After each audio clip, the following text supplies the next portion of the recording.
एक बार मनोज गाड़ी से घर जा रहा था। सड़क के किनारे उसे एक 11 साल की लड़की तरबूज बेचती हुई दिखाई दी। मनोज ने गाड़ी रोककर पूछा, तरबूज का क्या रेट है बेटा? लड़की बोली, साहब 60 रुपए का एक तरबूज है।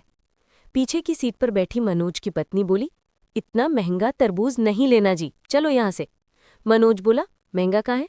इसके पास जितने तरबूज हैं कोई भी 5 किलो से कम का नहीं होगा। 60 रुपए का एक दे रही है तो 12 रुपए किलो पड़ेगा हमें। बाजार से तो तू 20 रुपए किलो भी ले आती है। मनोज की पत्नी ने कहा, तुम रुको, मुझे मोलभाव करने दो। फिर वो लड़की से बोली, 40 रुपए का एक देना है तो दो, वरना रहने दो। लड़की बोली, 50 रुपए का एक तरबूज तो मैं खरीद कर लाती हूँ आंटी, आप 55 रुपए का एक ले लो, इससे सस्ता मैं नहीं दे पाऊंगी।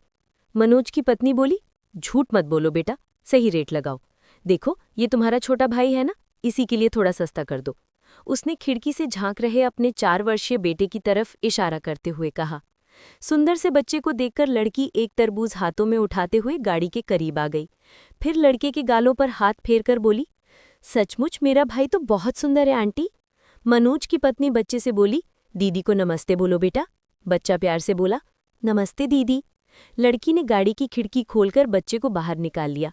फिर बोली, तुम्हारा नाम क्या है भैया? लड़का बोला, मेरा नाम गोलू है दीदी। बेटे को बाहर निकालने के कारण मनोज की पत्नी कुछ असहज हो गई। तुरंत बोली, अरे बेटे गोलू को वापस अंदर भेजो, इसे धूल से एलर्जी है। लड़की उसकी आवाज पर ध्यान न देते हुए बोली, तू तो सचमुच गोल मटोल है भाई, तरबूज खाएगा? लड़के ने हाँ में गर्दन हिलाई तो लड़की ने तरबूज उसके हाथों में थमा दिया। 5 किलो का तरबूज गोलू नहीं संभाल पाया। तरबूज फिसलकर उसके हाथ से नीचे गिर गया और फूटकर 3-4 टुकड़ों में बट गया। तरबूज की गिरकर फूट जाने से लड़का रोने लगा। लड़की उसे पुचकारते हुए बोली, अरे भाई रो मत, मैं दूसरा लाती हूँ। फिर वो दौड़कर गई और एक और बड़ा सा तरबूज उठा लाई। जब तक वो तरबूज उठाकर लाई, इतनी देर में मनोज की पत्नी ने बच्चे को अंदर गाड़ी में बैठाकर खिड़की बंद कर ली। खुले हुए शीशे से तरबूज अंदर देते हुए बोली, ले भाई, ये बहुत मीठा निकलेगा। मनोज चुपचाप बैठा हुआ लड़की की हरकतें देख रहा था। मनोज की पत्नी बोली, जो तरबूज फूटा है मैं उसके पैसे नहीं दूंगी, वो तुम्हारी गलती से फूटा है। लड़की मुस्कुराते हुए बोली, उसे छोड़ो आंटी, आप इस तरबूज के पैसे भी मत देना, ये मैंने अपने भाई के लिए दिया है। इतना सुनते ही मनोज और उसकी पत्नी दोनों एक साथ चौंक पड़े। मनोज बोला, नहीं बिटिया, तुम अपने दोनों तरबूज के पैसे ले लो। फिर 100 का नोट उस लड़की की तरफ बढ़ा दिया। लड़की हाथ के इशारे से मना करते हुए वहां से हट गई और अपने बाकी बचे तरबूजों के पास जाकर खड़ी हो गई। मनोज भी गाड़ी से उतरकर वहां आ गया था। आते ही बोला, पैसे ले लो बेटा, वरना तुम्हारा बहुत बड़ा नुकसान हो जाएगा।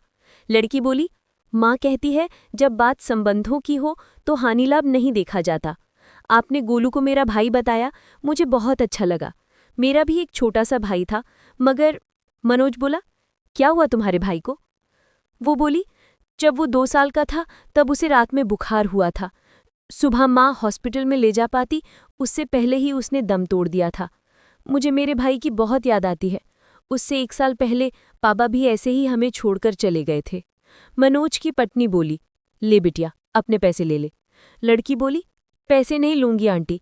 मनोज की पत्नी गाड़ी में गई, फिर अपने बैग से एक पाजेब की जोड़ी निकाली जो उसने अपनी 8 वर्षीय बेटी के लिए आज ही 3000 में खरीदी थी। उस लड़की को देते हुए बोली, तुमने गोलू को भाई माना है तो मैं तुम्हारी माँ जैसी हुई ना, अब तू ये लेने से मना नहीं कर सकती। लड़की ने हाथ नहीं बढ़ाया तो मनोज की पत्नी ने जबरदस्ती लड़की की गोद में पाजेब रखते हुए कहा, रख ले बेटा, जब भी पहनेगी तुझे हम सबकी याद आएगी।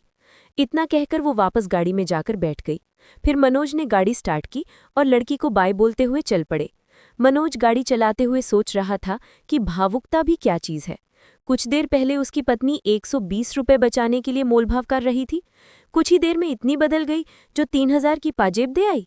फिर अचानक मनोज की लड़की की एक बात याद आई, संबंधों में हानि लाभ नहीं देखा जाता।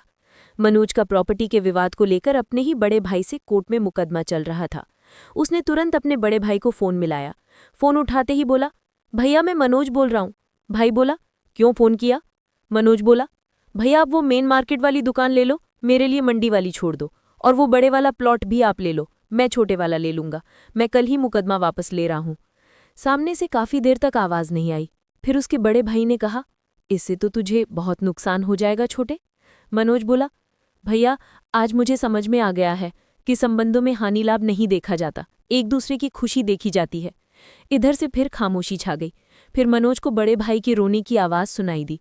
मनोज बोला, रो रहे हो क्या भैया? बड़ा भाई बोला, इतने प्यार से पहले बात करता तो सब कुछ मैं तुझे दे देता रे। अब घर आ जा, दोनों प्रेम से बैठकर बंटवारा करेंगे। इतनी बड़ी कड़वाहट कुछ मीठे बोल बोलते ही न जाने कहाँ चली गई थी।